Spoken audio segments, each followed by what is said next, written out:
তো বন্দে মাতরম গানটি এখন বর্তমানে আমাদের ভারতের জাতীয় সঙ্গীত।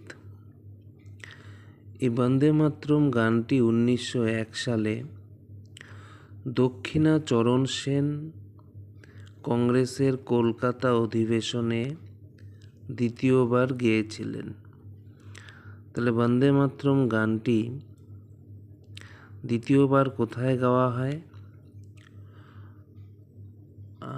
কলকাতা অধিবেশনে গাওয়া হয় কংগ্রেসের। 1901 সালে গানটি গায় দক্ষিণাচরণ সেন। আর এই বন্দে মাতরম গানটি তৃতীয়বার গেয়েছিলেন সরলা দেবী চৌধুরানী। কত সালে? 1905 সালে। সেটা কংগ্রেসের বেনারস অধিবেশন।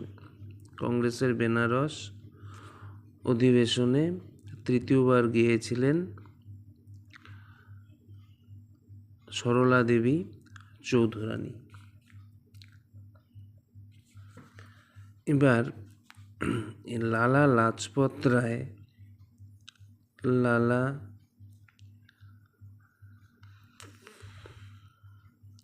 লাজপত রায় লালা লাজপত রায় তিনি এই বন্দে মাতরম গানটি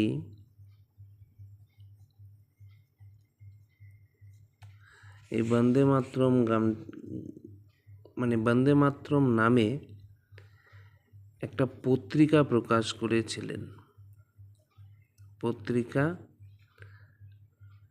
করেছিলেন।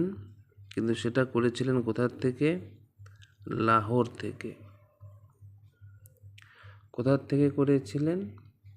লাহোর থেকে করেছিলেন। লালা লাজপত রায় বন্দে মাতরম নামে একটি পত্রিকা লাহোর থেকে প্রকাশ করেছিল।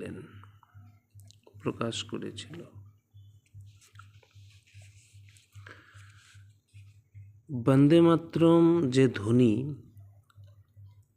এই বন্দে মাতরম ধ্বনি দিয়ে সর্বশেষ যে বাঙালি মহিলা আমাদের মাতঙ্গিনী হাজরা,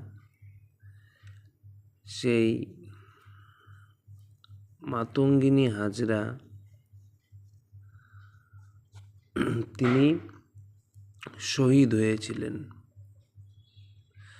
তো মাতঙ্গিনী হাজরা শহীদ হয়েছিলেন এই বন্দে মাতরম ধ্বনি দিয়েই।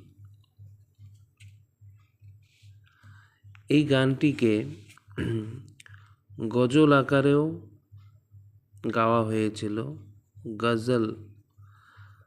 গজল আকারে গানটিকে গাওয়া হয়। তো গজল আকারে গানটি গেয়েছিলেন কাকোরি ষড়যন্ত্র যে মামলার নায়ক রামপ্রসাদ বিসমিল। কে গেয়েছিলেন? কাকোরি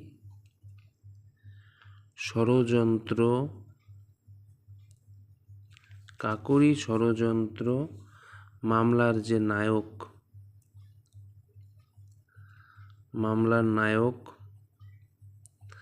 তার নাম হচ্ছে রামপ্রসাদ